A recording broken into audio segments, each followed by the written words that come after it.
크리스천 영성학교를 운영하는 신목사입니다.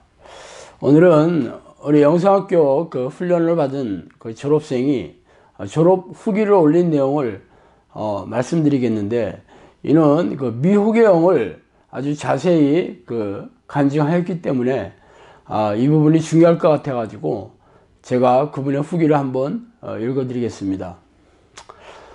저의 성장 과정은 평범하거나 약간 가난한 가정에서 첫째 딸로 태어났습니다.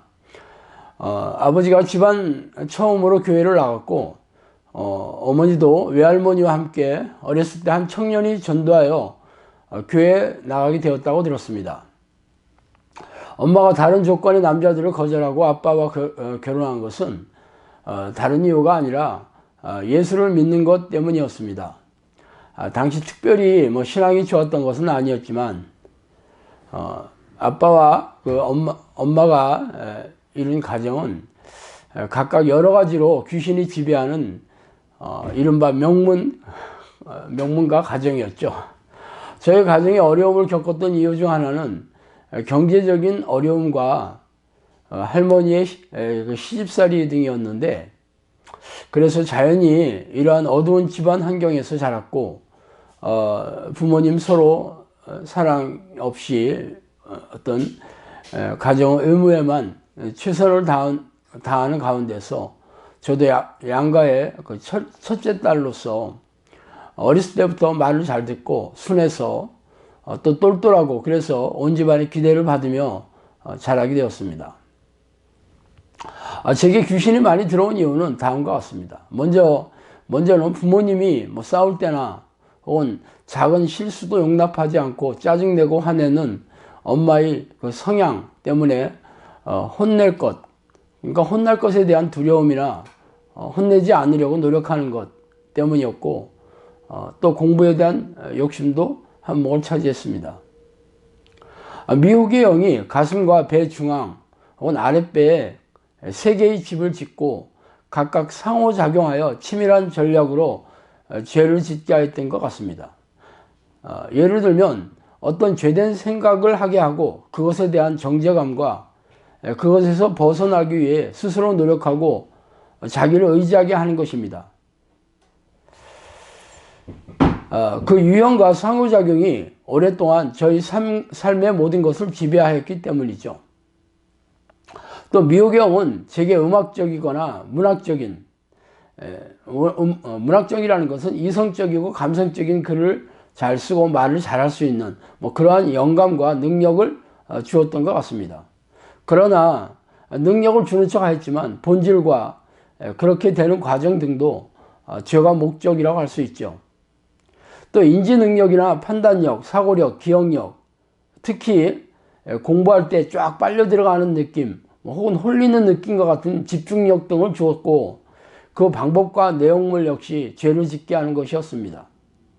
어렸을 때부터 부정적인 생각이 저를 항상 지배하였고, 부정적인 생각뿐 아니라 기분을 좋게 하는 생각과 느낌으로 그것을 붙들고 의지하게 하는 것도 있었습니다. 이런 것들은 어떤 일정한 주기가 있어서 기분 좋을 때 그것을 붙들게 하고, 우울하고 힘들 때, 그럴 때는 좋았던 것을 찾고 더 의존하게 하였습니다. 그래서 초등학교에 들어가기 전에 어느 정도 귀신들이 나를 장악한 어떤 기틀이 어느 정도 완성되었던 것 같고, 그 이후로 계속 심해질 뿐이었습니다. 이는 등속도의 법칙이 아니라 가속도의 법칙으로 심해갔죠. 기도훈련 전의 상태를 말씀드릴게요. 이 훈련을 하기 전에 제 삶 속에 있었던 하나님께서 기뻐하셨다고 믿는 부분에 포커스를 두고 또 실패할 수밖에 없었던 것을 도움이 되고자 말씀드려야 합니다. 죄만 지었을 뿐인데 사실 기도 훈련을 하는데 저희 밑바탕이 되었고, 결코 헛된 시간만은 아니었던 것 같다는 생각이 듭니다. 먼저 천국에 대한 갈망인데, 제가 신앙생활을 열심히 한 이유는 초등학교 저학년 때쯤인 교회에서 천국 지옥 간증 집회가 열렸고, 그때부터 천국에 꼭 가야 한다는 소망과 또 강박증과 두려움 그런 것이 생겼던 것 같습니다. 또한 하나님이 함께 하시는 것이 최고라는 생각, 그러니까 말하자면 이성적이고 합리적으로 생각해 봐도 이 세상에서 하나님이 함께 하시는 것이 최고라고 생각할 수밖에 없었던 것 같습니다. 바로 예수님께 찾아온 부자 청년과 같은 마음이겠죠. 그리고 이와 더불어서 이 세상에서 성공하는 것이 아니라 신앙에서 성공하고 싶은 어떤 자아의 욕심이 생겼습니다. 제가 다른 어떤 것보다 제일 많이 했던 기도가 하나님께서 저와 함께 해주시라는 것이었습니다. 이 기도는 꼭 욕심 때문이 아니더라도 하나님만 계시다면 어떤 다른 것을 구할 필요가 없어 보여서 찬양팀을 섬기기 전 많은 경우에 이러한 기도를 했던 것 같습니다.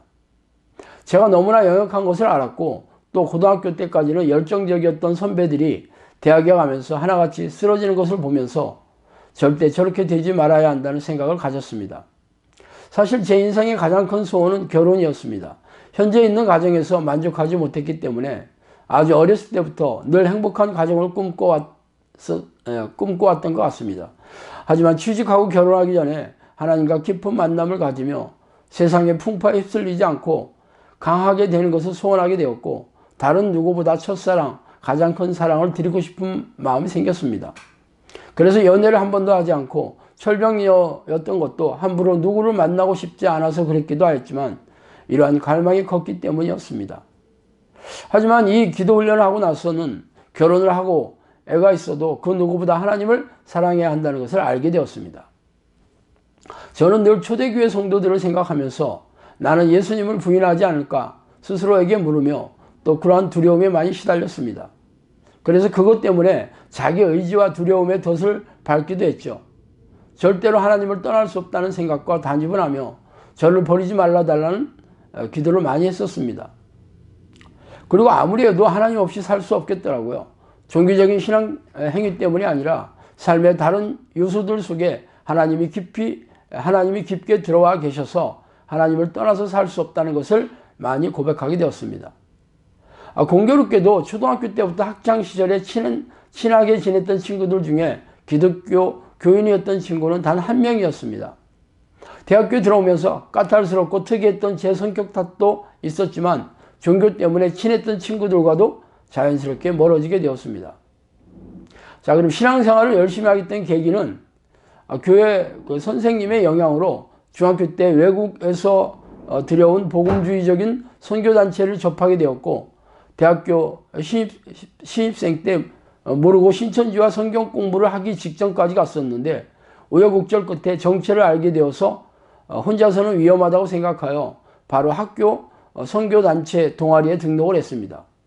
한국의 교회와 타 단체에 비해 비교적 수평적이고 자유롭고 하나님과 관계를 중시하고 하나님 앞에 서는 것을 중요하게 여기고 하나님 말씀에 순종하고 제자들을 강조하였는데 이것은 그 이후에 저의 신앙생활의 기틀을 마련한 것 같습니다. 선교단체 외에 고등학교 1학년 때부터 다니던 내적 치유하는 곳이 있었습니다. 조상으로부터 내려오는 가계의 저주를 끊는 사역을 하는 곳이었는데 그곳에서는 조상들이 지었던 죄를 회개하는 것을 강조했고 예수 피를 소근소근 외치며 몸을 두드려주는 안찰과 비슷한 것을 했었습니다. 그것을 하고 나면 머리가 맑아지고 마음도 차분해지고 또 기분이 좋았지만 이 또한 미혹의 영의 속임이었습니다.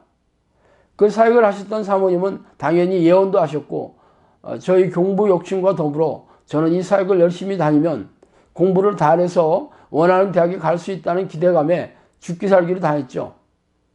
대학교 3학년 때까지 다녔는데 사실 열매는 없었습니다.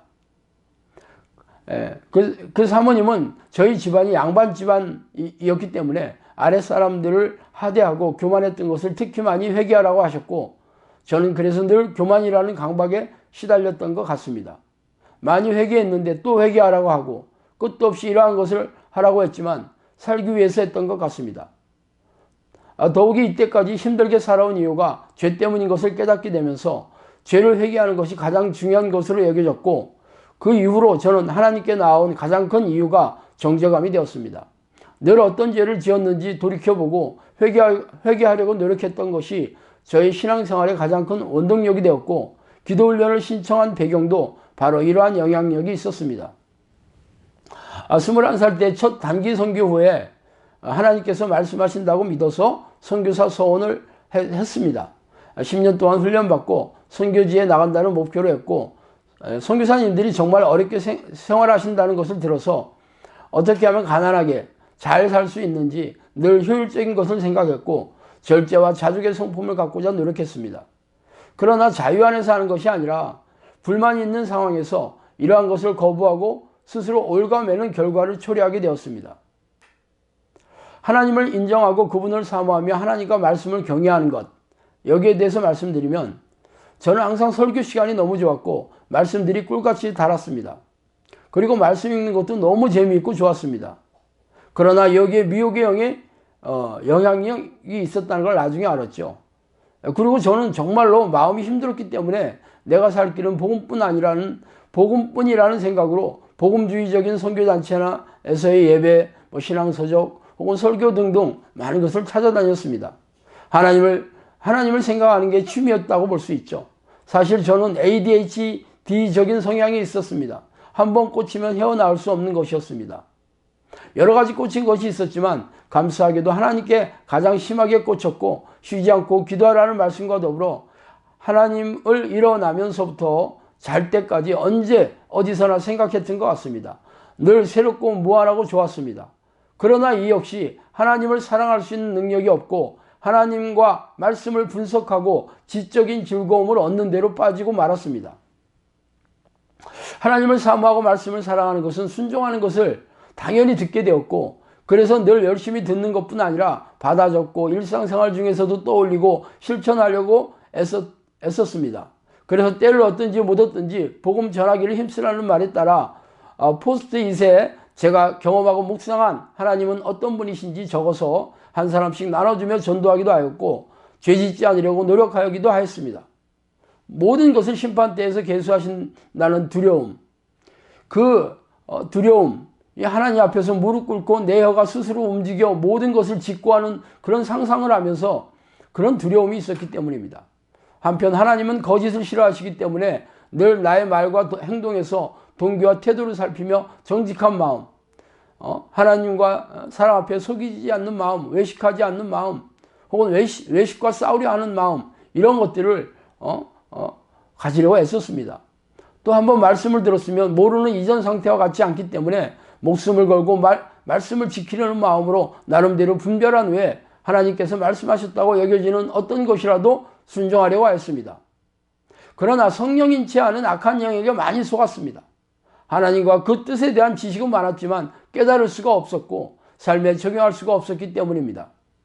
선교단체에서는 성령을 많이 강조했기 때문에 말씀을 자의적으로 내 유익대로 해석하지 않고 하나님께 뜻을 묻는 것을 늘 훈련했습니다. 그러나 역시 성령이 내주하는 기도가 동반되지 않으면 아무리 거룩한 소원이 있다 할지라도 미혹의 영에게 속아서 자의적인 해석을 할 수밖에 없는 무지한 자라는 것을 고백할 수밖에 없었습니다. 선교단체 예배에서는 하나님이 어떤 분이신지 하나님의 주권과 주인 되심을 많이 고백하게 됩니다. 그래서 그것을 알아버렸기 때문에 일상의 작은 것 하나까지도 하나님의 뜻을 묻고 구하는 것을 했었죠. 제가 대학 시절 진로를 일찍 결정하지 못하고 스펙 등을 제대로 쌓지 못한 이유도 여기에 있습니다. 하나님이 주인이시라면 하나님이 알려주실 테고 그것을 계속 몰랐기 때문에 결정하는 것이 계속 늦어졌기 때문입니다. 하지만 하나님의 뜻이란 미명하에 최고를 얻고 싶은 욕심도 있었고 하나님의 성품에 대해 오해하여서 하나님은 칼 같으신 분 혹은 냉철하신 분 이러한 성품을 오해하여서 그것대로 하지 않으면 안 되었고 하나님께서 뒤집어 엎어버릴 것 같은 두려움 이런 것이 공존했습니다. 이처럼 중심은 이런 마음이었을지 몰라도 그것을 행할 수 있는 능력이 없었고 어떻게 해야 하는지 방법을 몰랐기 때문에 나 자신을 의지하고 악한 영과 죄를 의존할 수밖에 없었고 더 큰 죄만 지을 수밖에 없었습니다. 즉 죄를 짓지 않으려고 했었지만 죄를 지을 수밖에 없었고 죄를 이길 수 있는 힘이 없으니까 부정하고 회피할 수밖에 없었고 그것으로 인해 또 다른 죄를 짓게 되는 지옥의 사이클이 계속되는 것이었습니다. 그런데 한편으로는 너무 많이 오랫동안 제 자신도 모를 만큼 장악당했기 때문에 어떻게 이러한 믿음과 생각들이 들어왔고 여기까지 왔는지 모르겠습니다. 그냥 저는 살아있는 것 자체가 기적이라고 표현할 수밖에 없는 것 같습니다. 기도 훈련 과정을 말씀드리면 오랜 시간을 훈련하면서 하나님은 어떤 분이신지 어떤 부분이 하나님을 하시도록 하였는지 믿는 것을 나눕니다. 그런 게 참 도움이 되었으면 좋겠어요. 저는 정말 마음이 힘들어서 기도 훈련 전 먹이를 찾아 헤매는 하이에나처럼 위로를 찾아다녔습니다. 선교단체 지체들이나 간사님과 상담도 많이 했고 울기도 많이 울었습니다. 하지만 이 기도를 시작하는데 내가 굳이 말로 표현하지 않아도 마음이 꽉 찬 느낌이 좋았고 신기했습니다. 저는 저의 모든 것을 오랜 시간 너무 많이 장악당했기 때문에 목사님이 말씀하시는 기도가 불가능한 상태여서 축출 기도를 본격적으로 받기 전까지는 제대로 기도할 수가 없었어요. 사실 축출 후에도 제대로 기도하게 되기까지는 꽤 많은 시간이 필요했습니다. 그래도 기도 자리에 앉아서 기도하는 것만으로 그 마음이 지속되었고 제가 기도를 계속할 수 있는 동기가 되었습니다. 기도 훈련하는 내내 악한 영의 공격이 엄청 심했지만 기도 전에 마음이 힘든 것보다 훨씬 나았기 때문에 저는 이 기도를 절대 놓지 않겠다는 결심으로 부족한 죄인의 기도였지만 기도할 때 최선을 다했습니다. 또 기도하느라 힘들어할 겨를이 없었다는 것도 있었죠. 그런 생각을 할 여유도 없이 그냥 정신없이 예수피를 외치면서 하루를 연명하며 보냈던 것 같습니다. 귀신이 있다는 것은 훈련 전에 알았지만 문제 때문에 시작한 기도가 아니었고 문제가 보이지도 않았고 문제가 빨리 해결되었으면 하는 바람도 없었고 어떤 바람도 그냥 없이 그냥 살고 싶다는 생각뿐이었는데 문제는 그로 인해서 기도하는 본질을 종종 까먹는 사태가 발생했다는 것이죠. 이것은 이따금씩 밟은 덫들이었고 시간이 지나서야 비로소 알게 되었는데 나중에 알게 돼서 감사하기는 했지만 몹시 허탈하고 씁쓸했던 기억이 있습니다. 하나님은 정말 전지전능하신 분이십니다. 기도가 불가능했던 저도 기도할 수 있도록 인도하시고 엄청나게 멀리 간 탕자인데 하나님께서 차근차근 저를 이끌어 가시고 변화시키는 것을 보았습니다. 영성학교에 머무른 시간들은 하나님께서 수고하고 무거운 삶의 짐을 졌던 제게 쉼을 주셨던 시간이라고 말하고 싶습니다. 저는 죄만 지었을 뿐인데 하나님께서는 도리어 그만큼 쉼으로 갚아주셨음을 감사드립니다. 기도훈련 전 피조물이 고대하는 것은 하나님의 아들이 나타나는 것이라는 로마서 8장 말씀을 보며 그런 사람이 있었으면 좋겠다는 생각을 했는데 목사님이 바로 그 하나님의 아들이며 또 목사님은 그런 저에게 주신 선물임을 고백합니다. 기도훈련 전 설교에서 들었던 것인데 솔로몬이 왕이 된 후에 구했던 것은 어떤 성경에는 지혜라고 써져 있지만 같은 내용을 다른 성경에는 듣는 마음이라고 써놓았다는 것을 본 적이 있습니다. 그래서 저는 그것을 구했습니다. 영성학교에 갈 때마다 이러한 듣는 마음, 말씀대로 살고 싶은 마음, 말씀을 갈망하는 마음, 말씀대로 살아갈 수 있는 능력, 마음의 변화, 깨달음 등을 주셨던 것 같습니다. 이것은 저의 기도 훈련에 있어 가장 큰 힘이 되었습니다. 훈련 전 저는 성령인치 않은 미혹의 영에게 많이 속았는데 그때 얼마나 하나님께서 안타까워하시고 자신을 드러내고 싶어 하셨는지 하나님의 마음을 이제야 조금 헤아려 볼 수 있을 것 같습니다. 영성학교는 정말 예수 그리스도의 몸된 교회가 맞고 성령의 교제하심 뿐만 아니라 사도행전의 성도의 교제가 나타나는 곳임을 보게 됩니다. 한 주 한 주 같은 사람을 보는 것 같지만 하나님 안에서 살아남은 자들의 모임이며 우연히 오게 되는 것이 결코 아니라 하나님이 보내신 사람들의 모임이라는 것을 믿습니다. 하나님께서는 사람이 혼자 사는 것을 기뻐하시지 않는 것 같습니다. 하나님께서 성령이 내주하시는 분을 통해서 쓰러지지 않도록 붙들어 주셔서 악한 영의 공격에서 자유롭게 되고 하나님의 섬세한 만지심을 경험하고 사인을 확인하고 인도를 경험한, 물론 죄와 싸우는 것이 선행되어야 하지만 이러한 하나님의 인도를 경험하면서 공동체가 얼마나 중요한지 실감나게 되었습니다. 저도 일상의 작은 곳에선 남을 넘어지게 하는 자가 아니라 세워주는 사람이 되기를 갈망합니다. 예배서 말씀처럼 우리가 성령 안에서 하나이며 하나 되게 하심을 끝까지 힘써 지켜 영원한 천국에서 함께 살아가며 살게 되기를 갈망합니다. 성령이 아니라면 모든 사람이 미혹의 영의 지배를 받지만 저는 특히 그 공격에서 자유로울 수가 없었습니다. 그러나 기도를 훈련하고 본격적으로 하나님께서 하나하나 전략들을 깨닫게 하시고 하나님의 전략으로 미혹의 영과 싸우게 하셨던 것 같습니다. 앞서 말씀드렸던 공동체의 중요성도 이와 연관이 있습니다. 이를 통해서 알게 된 것은 하나님을 알게 되는 것은 귀신도 알게 된다는 것이며 하나님은 명확하신 분, 숨기지 않는 분이라는 것입니다. 미혹의 영과 싸울 때 가장 중요한 것은 인내입니다. 조급하지 않는 것. 나중에 하나님이 알게 하시고 시간이 지나면 열매가 있는지를 확인하면 알 수 있습니다. 또한 자아가 죽는 것, 이런 것이 있어야 됩니다. 너무나 깊은 어둠 속에 있었지만 어두울수록 빛이 진가를 발휘하는 것을 보게 되었습니다. 내가 하나님께 마음을 두기만 한다면 이 모든 것을 협력하여 선을 이루게 하시는 하나님을 경험할 수가 있다고 믿습니다. 죄가 더한 곳에 은혜가 넘친다는 고백이 절로 나옵니다. 악한 영의 공격이 아무리 심해도 하나님의 손 안에 있으면 모든 공격으로부터 보호하시고 내가 지었던 죄를 통해서 오히려 하나님께 다가갈 수 있는 그러한 하나님을 바라보게 됩니다. 그러나 죄는 이전에 지었던 것으로 족하죠. 자, 다음으로는 죄와 싸우는 것입니다. 일상의 아주 작은 것에도 충성하는 것, 죄와 싸우고 하나님을 인정하는 것, 이런 것이 중요하다고 믿습니다. 죄를 조금이라도 허용치 않겠다는 마음, 죄가 아무리 공격해도 절대 물러서지 않겠다는 마음, 이길 때까지 싸우는 것, 아무 생각 없이 싸우는 것, 하나님과 함께하고 싶은 마음속 깊은 갈망이 있어야 하는 것, 죄와 싸울 때 하나님의 말씀과 진리를 붙드는 것, 죄를 버리고 그 빈자리에 바로 하나님으로 채우는 것이 죄와 싸우는 마음의 태도와 중심 동기, 동력인 것 같습니다. 미혹의 영은 본질을, 즉 하나님을 보지 못하게 하고 눈에 보이는 것을 보게 합니다. 미혹의 영과 싸울 때 믿음을 붙드는 것이 중요하며 부정적인 생각을 치고 회개할 때 비로소 믿음을 받을 수 있습니다. 죄와 싸우지 않으면 하나님을 만날 수가 없습니다.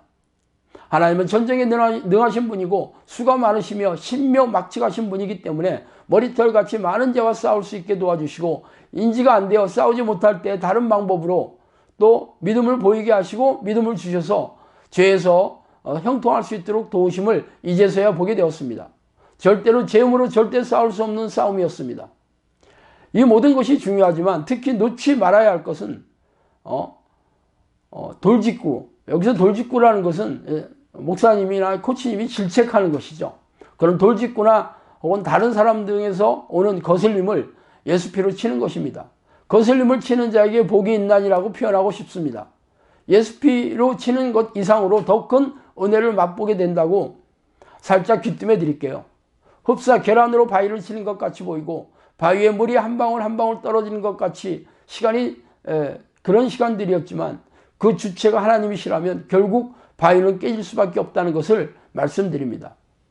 마지막으로 이 모든 것을 주관하시고 필요를 채워주시며 신실하시고 신묘막측하신 하나님과 이 모든 것을 가능케 하시고 하나님과 화평케 하신 십자가를 지신 예수님께 영광을 돌립니다. 자, 위의 내용은 미혹의 영과 피 터지게 싸워서 졸업한 우리 훈련생의 그 졸업 후기를 대신 제가 읽어 드렸습니다. 자, 오늘 여기까지 하겠습니다. 감사합니다.